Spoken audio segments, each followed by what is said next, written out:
happy and make others happy through goodness and righteousness is the way towards peace in this world.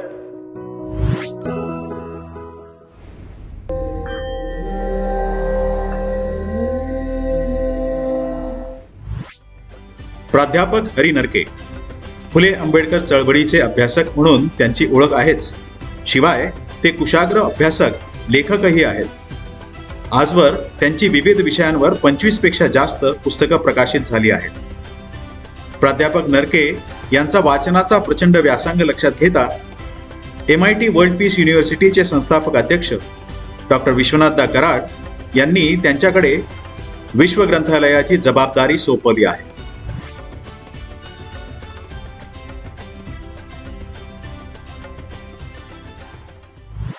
जागतिक कीर्तीचे इतिहासकार doctor Ramachandra Guha यांच्या अलीकडेच प्रकाशित झालेल्या पुस्तकामध्ये makers of the modern India त्यांनी भारताच्या शिल्पकारांमध्ये, आधुनिक भारताच्या शिल्पकारांमध्ये आग्रहाने महात्मा ज्योतिराव फुले आणि डॉक्टर बाबासाहेब आंबेडकर यांचा समावेश केलेला आहे।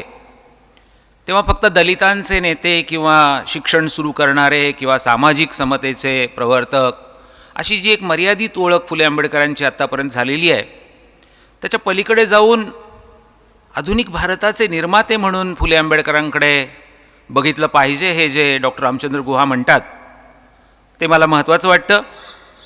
मी महात्मा फुले समग्र वाङ्मय जे महाराष्ट्र सरकारने प्रसिद्ध केलेलं आहे, पठाण सर आमचे संचालक होते विभागाचे, त्यावेळेला आम्ही केलेलं हे काम आहे, त्या पुस्तकातल्या दादा 523 पानावरनं महात्मा फुल्यांचा एक विचार सर्वप्रथम आपल्यासमोर ठेवू इच्छितो। ते म्हणतात, या बळीस्थानातील एकंदर शूद्र अतिशूद्रांसह भिल्ल कोळी वगैरे सर्व लोक विद्वान झाले पाहिजेत, स्वतंत्र विचार करू शकले पाहिजेत, ते सर्व सारखे असायला हवेत समता या अर्थाने, आणि एकमय लोक झाले पाहिजेत, त्याशिवाय आपला भारत देश नेशन होऊ शकणार नाही। आणि त्यांनी दादा नेशन हा इंग्रजीमध्ये शब्द लिहिला आहे, बाकी सगळं जरी मराठीत लिहिलेलं असलं त्यामुळे नेशन स्टेट इथे पॉलिटिकल सायन्सचे, सोशॉलॉजीचे जे लोक असतील त्यांना मी हे नव्याने सांगायची गरज नाही। एक राष्ट्र म्हणून भारताला जो उभं राहायचं असेल तर महात्मा फुले 4 पूर्वशर्ती घालतात। सगळ्यांना शिक्षण, पण नुसतं शिक्षण नाही, त्यांनी विद्वान होणं, स्वतंत्र विचार करू लागणं, ते सर्व सारखे असायला हवेत, समता त्यांना सगळ्यांना लाभायला हवी, आणि इंटिग्रेटेड असायला पाहिजेत, एकात्म असायला पाहिजेत। अशा 4 गोष्टी घडल्याशिवाय भारत राष्ट्र होऊ शकणार नाही।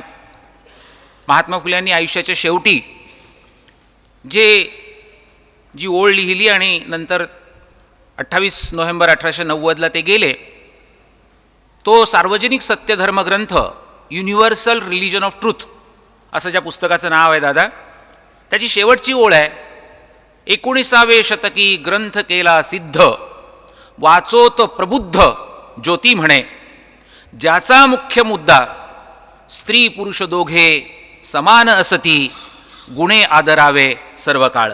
गुणांवरनं माणसाचा आदर केला गेला पाहिजे, ही मांडणी फुले करतात आणि शेवटचा श्वास घेतात।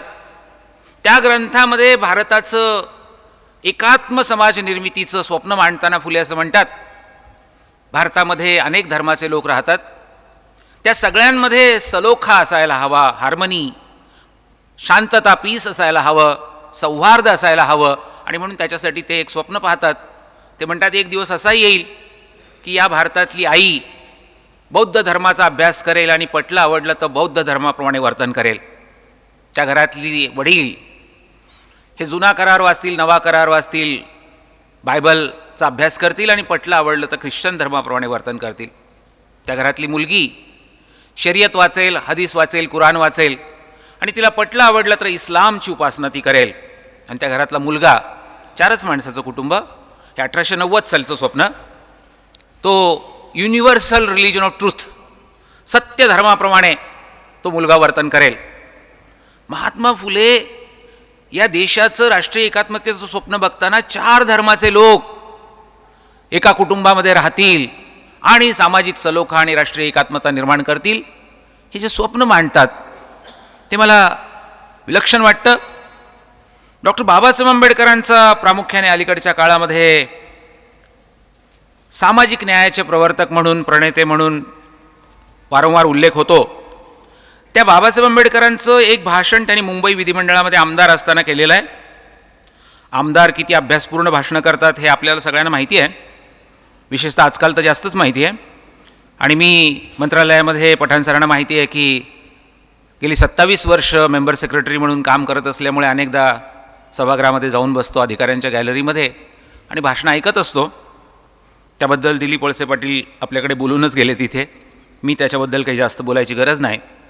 पण तरुण असताना डॉक्टर आंबेडकर 4 एप्रिल 1938ला भाषण देत आहेत दादा, आणि ते असं म्हणत आहेत, मी थेट बॉम्बे लेजिस्लेटिव्ह असेंब्लीच्या व्हॉल्यूम नंबर 3 पान नंबर 1692-93 वरून, आणि अर्थातच डॉक्टर बाबासाहेब आंबेडकर लेखन आणि भाषणे खंड 2च्या पान नंबर 195 वरनं कोट करतो. I do not like some people say what we are Indians first and Hindus afterwards or Muslims afterwards. I am not satisfied with that.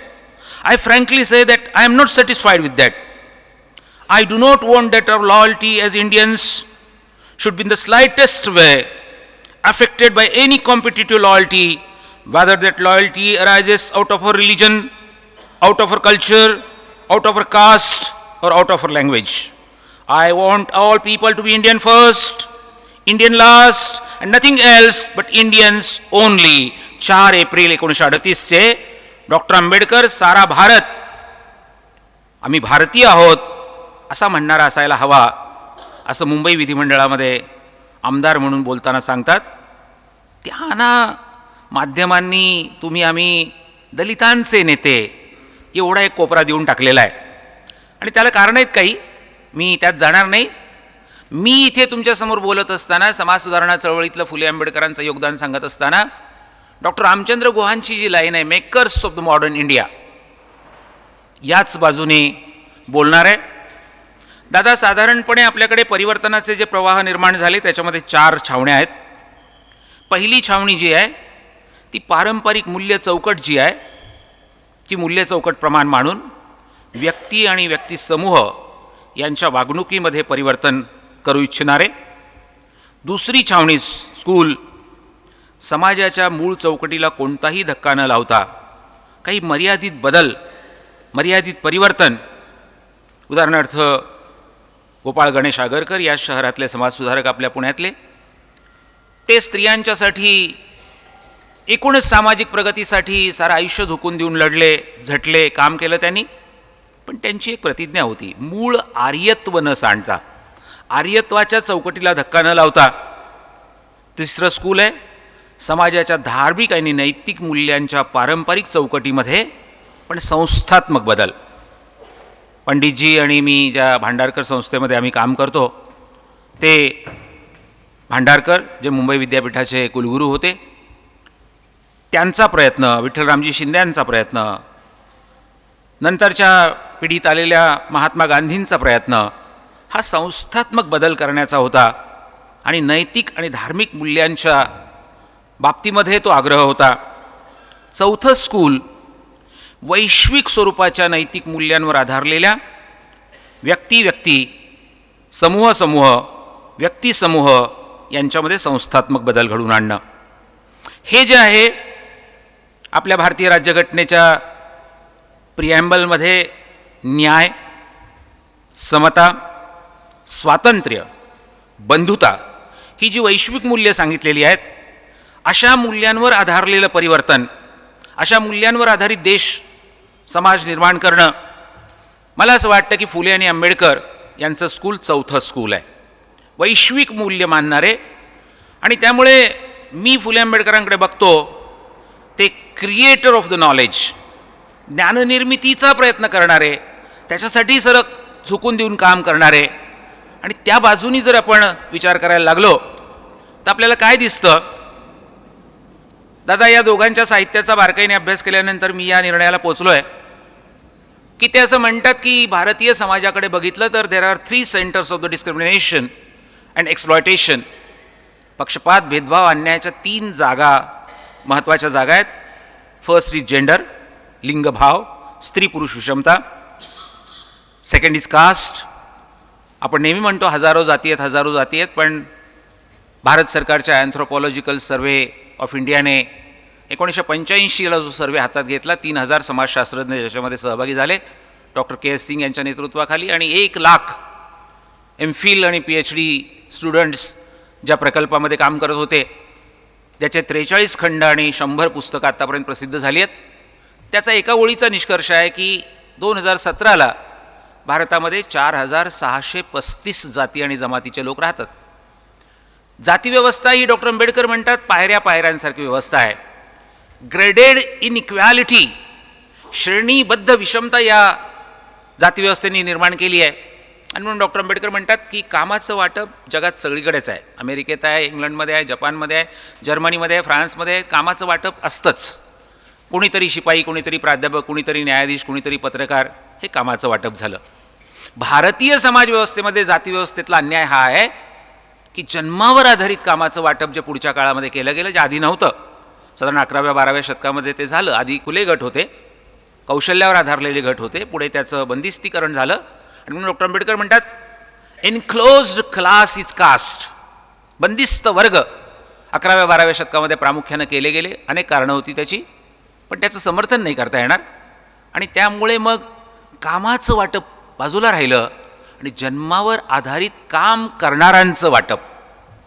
आणि म्हणून डॉक्टर आंबेडकरांनी भारतीय राज्यघटना लिहित असताना मला असं वाटतं सगळ्यात मोठं योगदान काय दिलं, तर परंपरा आणि परिवर्तन यांचा मेळ घालणारी राज्यघटना त्यांनी भारताला दिली. आपल्या परंपरेतलं जे जे भव्य आहे, जे जे दिव्य आहे, जे जे अभिमानास्पद आहे, ते सारं बरोबर घ्यायचं. पण जे टाकून दिलं पाहिजे, जे अन्याय करणार आहे, ते मात्र वगळलं पाहिजे. आणि म्हणून तिसरी जागा शोषणाची, पक्षपाताची फुले आंबेडकर सांगतात क्लास, गरीब श्रीमंत. मी तपशील न देता वैचारिक मांडणी करणार आहे, कारण आपण सारे सुबुद्ध लोक इथे बसलेला आहात. वेळही आपल्या हातात कमी आहे. आपल्या राज्यघटनेचं कलम 12 ते कलम 51 ही मूलभूत अधिकार, फंडामेंटल राईट्स आणि डायरेक्टिव्ह प्रिन्सिपल्स, मार्गदर्शक तत्व आहेत. 12वं कलम अर्थातच व्याख्याचं आहे, त्यामुळे ते बाजूला ठेवूया. आता 13व्या कलमात बाबासाहेब आंबेडकर असं म्हणतात all laws in force in the territory of India immediately before the commencement of this constitution. म्हणजे 26 जानेवारी 50 पूर्वी जे कायदे भारतात लागू होते, धर्माचे असतील, परंपरेचे असतील, त्याचं काय होणार? In so far as they are inconsistent with provisions of this part, जर ते मूलभूत अधिकार आणि मार्गदर्शक तत्वाशी विसंगत असतील, विरोधात असतील, शॅल टू द एक्सटेंट, तर त्या विरोधापुरते of such inconsistencies be null and void, ते शून्यवत घोषित करण्यात आलेले आहेत, ते नष्ट झालेले, रद्द केलेले घोषित करण्यात आलेले आहेत. आणि म्हणून इथे बसलेल्या प्रबुद्ध जनांना मला सांगायचं, विनंती करायची आहे, जेव्हा आपण सहजपणे म्हणतो की 400 वर्षाची परंपरा आहे, 800 वर्षाची परंपरा आहे, तेव्हा आपल्याला हे माहीत असायला हवं की घटनेचं 13वं कलम सांगतं जर मूलभूत अधिकाराच्या विरोधात ते असेल तर ते 26 जानेवारी 50ला रद्द करण्यात आलेलं आहे. 26 जानेवारी 50 नंतर मूलभूत अधिकाराशी सुसंगत असलेलं, सोबत जाणारं असं जेवढं म्हणून काही आहे, मग ते बुद्धाचं असेल, कबीराचं असेल, महावीरांचं असेल, गांधींचं असेल, तुकारामांचं, ज्ञानेश्वरांचं, ते सारं बाबासाहेब जपतात, ते सारं सोबत घेतात, ते नाकारत नाहीत. ते लॉ या शब्दाची व्याख्या पण देतात लगेच 13व्या कलमामध्ये. Law includes any ordinance, order, by law, rule, regulation, notification, custom or usage having in the territory of India the force of law. कायदा या शब्दाची व्याख्या करताना बाबासाहेब आंबेडकर त्याच्यामध्ये परंपराही घेतात आणि धर्माचे नियम किंवा धर्माचे आदेश, वहिवाटीचे आदेश, हे सारं ते घेतात. माझा मुद्दा आहे तो असा की डॉक्टर आंबेडकर राज्यघटना तयार करत असताना याचं भान ठेवतात की या देशाला एक भव्य इतिहास, तत्त्वज्ञान, संस्कृती मिळालेली आहे, ती जपली पाहिजे. त्यातलं जे जे वावगं आहे, चुकीचं आहे, ते मात्र नाकारलं पाहिजे. आणि म्हणून ते लिंगभाव करणारं, म्हणजे लिंगभावाची पक्षपाती विषमता निर्माण करणारं, जात आणि वर्गीय अन्याय करणारं जे आहे ते मात्र नाकारतात. मी मुद्दाम डॉक्टर आंबेडकरांची आत्तापर्यंतची प्रतिमा आहे दादा, त्याच्यामध्ये बहुधा संत साहित्य किंवा इतर काही विषय आले की लोकांना असं एक समज करून देण्यात आला की नाही नाही हे सगळे त्याच्या विरोधातच होते. फुले आंबेडकर म्हटलं की साधारण एक स्टिरिओटाईप असा आहे की ब्राह्मण द्वेष्टे, कायम ब्राह्मणांबद्दल आकस असलेला, द्वेष केलेले. तसंच त्यांना प्रोजेक्टही केलं जात आहे.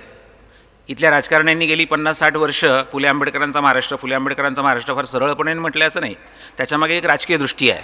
ती अशी आहे की इथल्या विशिष्ट वर्गाचा आकस आणि द्वेष करण्यासाठी फुले आंबेडकरांना प्रेझेंट करायचं. आणि म्हणून मी जरा फुले आंबेडकरांचं एक नेमकं दर्शन आपल्याला व्हावं म्हणून त्यांच्या साहित्यातनं काही कोटेशन्स आपल्यासमोर ठेवणार आहे. एकच विनंती की मी जे काही बोलेन आय स्टँड फॉर इट. त्याचे पुरावे आपण मला मागू शकता, तारीख, पृष्ठ क्रमांक, पुस्तकाचं नाव. आणि सर म्हणाले तसं कुलकर्णी सर आता ती 25,000 झाली आहेत पुस्तकं आणि इथे 1 किलोमीटरवरच माझं घर आहे. MITच्याच जवळ मी राहतो. इंडियन इन्स्टिट्यूट ऑफ एज्युकेशनच्या समोर चित्रा नाईक JP नाईकांच्या. तुम्ही कधीही येऊ शकता. आणि दादा तुमच्या साक्षीने सांगतो की मी पुणेकर असलो तरी लोक घरी आलेले मला आवडतात म्हणून मी तुम्हाला निमंत्रण देतो. माझी पत्नी पण शिक्षिका आहे आणि माझा एक नवा परिचय असा आहे की मला जी एकच मुलगी आहे तिच्यामुळे दादा हा परिचय निर्माण झाला आहे. तू माझा सांगाती नावाची कलर मराठीवर एक प्रसिद्ध सिरियल सध्या चालू आहे 7:30 ते 8 या वेळेमध्ये. चिन्मय मांडलेकर सारखा दिल्ली NSDचा प्रसिद्ध अभिनेता तुकारामांची भूमिका करतो आहे आणि तुकारामाच्या पत्नीचा, आवलीचा, जिजाईचा, मोठ्या आवलीचा रोल माझी मुलगी प्रमिती नरके करते आहे. आणि तेवढ्या मर्यादेमध्ये दादा मी तुकारामांचा सासरा आहे. तिने आता 3-1 महिन्यापूर्वी ती भूमिका सोडली कारण तिचं आता बंगाली, तेलगू, तमिळ आणि हिंदी असे 4 चित्रपट लागोपाठ येत आहेत. आजसुद्धा ती शूटिंगसाठी गोव्यामध्ये आहे. तिच्याबद्दल बोलायचं नाही आहे, मला तुकारामांचा संदर्भ कसा जवळचा आहे हा सांगायचा आहे. मी डॉक्टर आंबेडकरांना कोट करतो. त्यांचं 2 सप्टेंबर 1951 लिहिलेलं पत्र आहे. हे पत्र आम्ही छापलं आहे. ते लिहितात, in my young days I was very fond of literary works of Maharashtrian saints Jnaneshwar and Tukaram. I can say how great a contribution of reading of this literature can make to the moral rearmament of a man. Doctor आंबेडकरांसारखा माणूस ज्ञानेश्वर आणि तुकारामांच्या साहित्यामुळे आपली नैतिक morale रिआर्मामेंट झाली अशी जाहीर कबुली लेखी जेव्हा देतोय तेव्हा तेच आंबेडकर 18 ऑगस्ट 1943 लिहितात, समजा मराठीतली सगळी पुस्तकं आणि सगळे ग्रंथ लढाईमध्ये किंवा काही कारणाने कुणीतरी जाळून टाकले किंवा अरबी समुद्रात बुडवले तर काय होणार. ते म्हणतात 2 ग्रंथ मात्र मी वाचवीन. एक तुकारामांची गाथा आणि दुसरी माझ्या ज्ञानेश्वरांची ज्ञानेश्वरी. या 2 ग्रंथांच्या जोरावर माझं सगळं आयुष्य मी काढेन.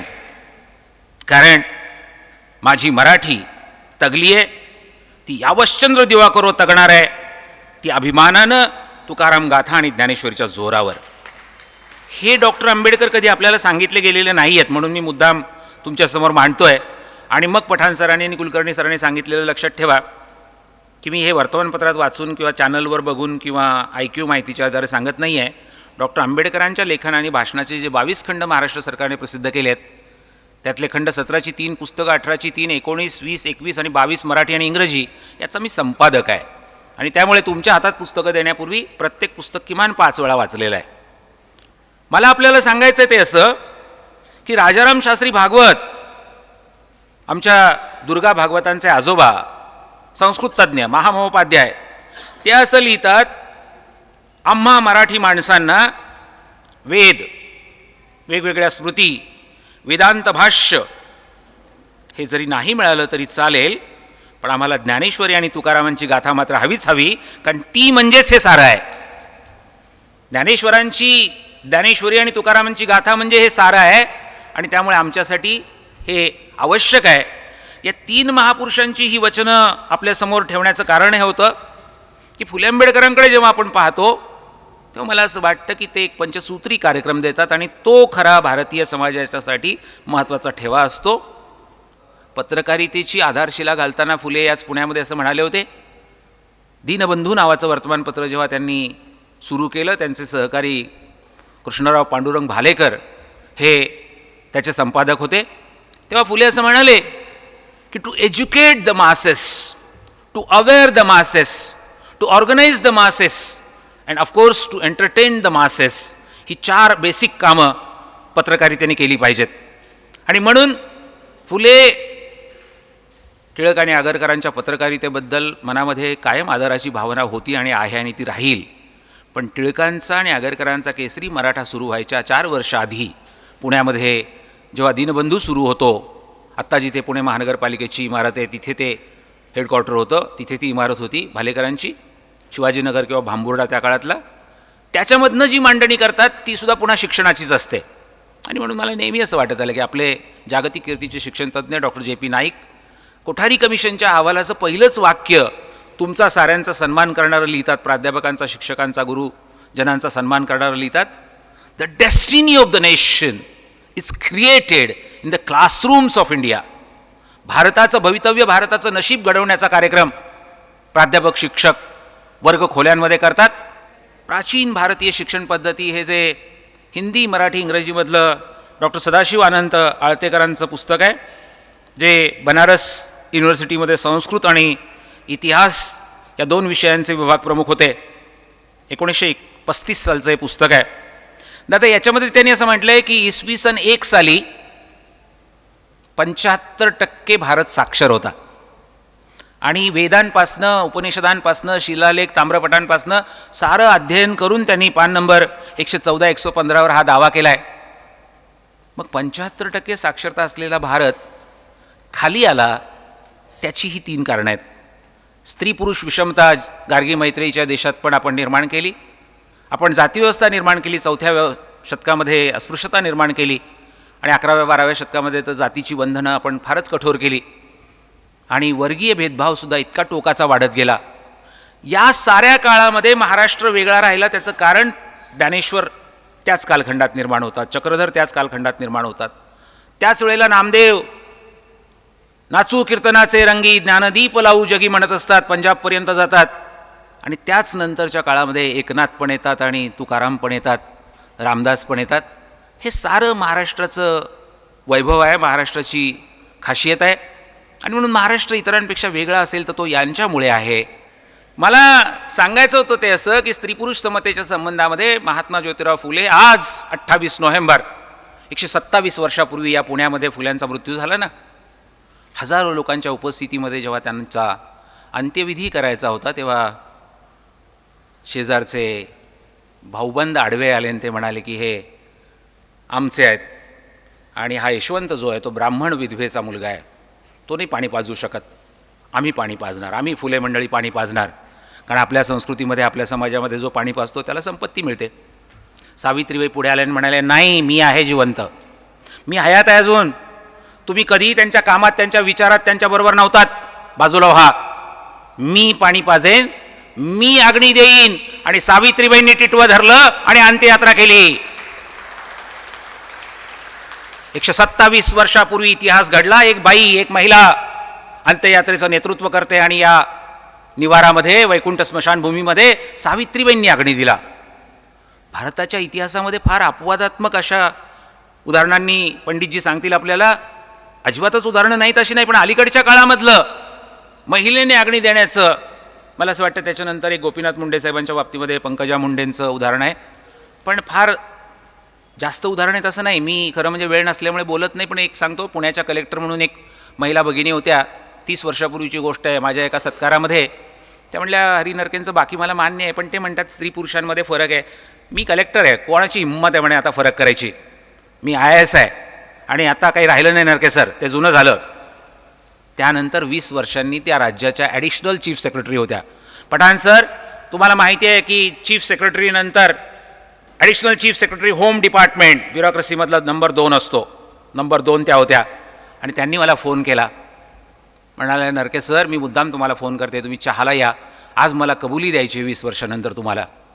आणि दादा चहा पिताना त्या मला म्हणाल्या, नरके सर, तुम्ही तेव्हा म्हणाला होतात की स्त्री पुरुष भेदभाव गार्गी मैत्रेयीच्या देशात, जिजाबाई अहिल्याबाई होळकरांच्या देशात, सावित्रीबाई फुल्यांच्या देशात, रमाबाई रानड्यांच्या देशात, कर्वे आगरकरांच्या देशात होतो तो मी याच आठवड्यात अनुभवला. माझे वडील गेले आणि जेव्हा additional chief secretary home department, राज्याचं सगळं पोलीस खातं जिच्या ताब्यात आहे, ती अग्नी द्यायला पुढे गेली, तेव्हा नातेवाईक म्हणाले बाजूला हो, तू स्त्री आहेस, तुझा नवरा देईल, जावई चालेल, तुझा मुलगा चालेल, आणखीन कुणी पण चालेल, तू नाही द्यायचा अग्नी.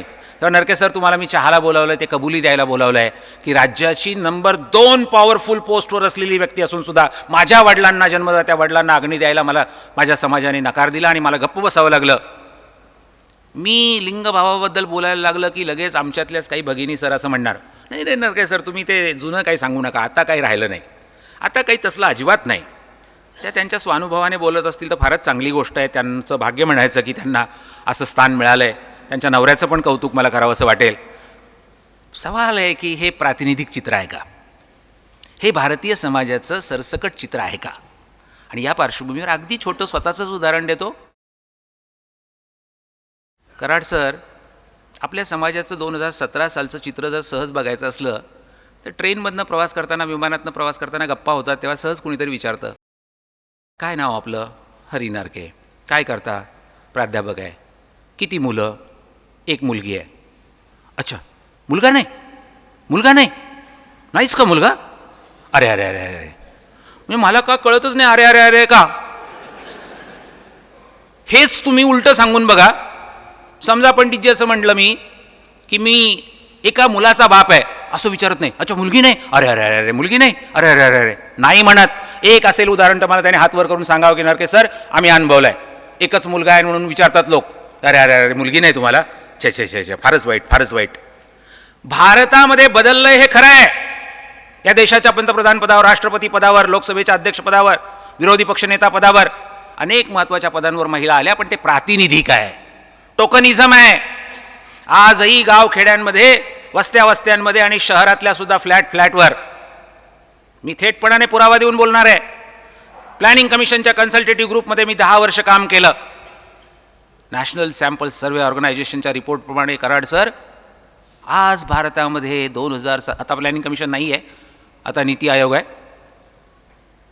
आपला ताजा रिपोर्ट सांगतो की शेतीवर काम करणाऱ्या, शेतावर मजुरी करणाऱ्या लोकांमध्ये 71-29% प्रपोर्शन आहे. 71% स्त्रिया आहेत, 29% पुरुष आहेत. पण शेतीच्या मालकी हक्काचा जर मुद्दा आला, 7/12वर नाव असायचा मुद्दा आला, आपण काय म्हणतो? देवी, दुर्गा, लक्ष्मी, गौरी. हां, पण 7/12वर कशाला पाहिजे? 7/12वर पुरुषच पाहिजे. 7/12वर आजही 93% नावं पुरुषांची आहेत. हे देशातले 7/12चा अभ्यास करून नॅशनल सॅम्पल सर्वे ऑर्गनायझेशनने सांगितलं आहे. म्हणजे शेतीवर राबायला 71% स्त्रिया, पण मालकी हक्काचा मुद्दा आला तर मात्र नो नो नो, तिथे पुरुष. फ्लॅटचं घेऊया, घर कोण चालवतं? आई चालवते, वडील चालवतात, आई वडील दोघं चालवतात. अशीच उत्तरं येतील ना तुमच्याकडनं, याच्यापेक्षा काही वेगळं उत्तर मला नाही दिसत. सर, माझा एक भीमराव गोपनारायण नावाचा ST मध्ये कंडक्टर मुलगा आहे, त्याचा सर्वा नावाचा कविता संग्रह आहे. 2च ओळी मुद्दाम सांगतो. संत ज्ञानेश्वरांबद्दल अतिशय अभिमान असलेला, प्रेम असलेला, आदर असलेला हा मुलगा आहे. तो लिहितो, त्याला जाणीव करून द्यायची आहे समाजाला, म्हणून तो मुद्दाम विरोधाभास, विसंगती नोंदवतो. तो म्हणतो, असं म्हणतात की ज्ञानेश्वरांनी भिंत चालवली होती, असं म्हणतात की ज्ञानेश्वरांनी भिंत चालवली होती. माझी फाटकं लुगडं नेसणारी आई म्हणते, 4 भिंतींचं घर मी एकटी चालवते.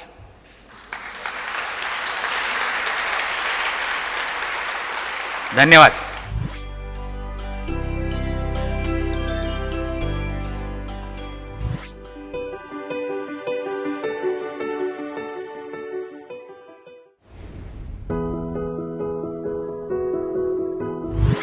To be happy and make others happy through goodness and righteousness is the way towards peace in this world.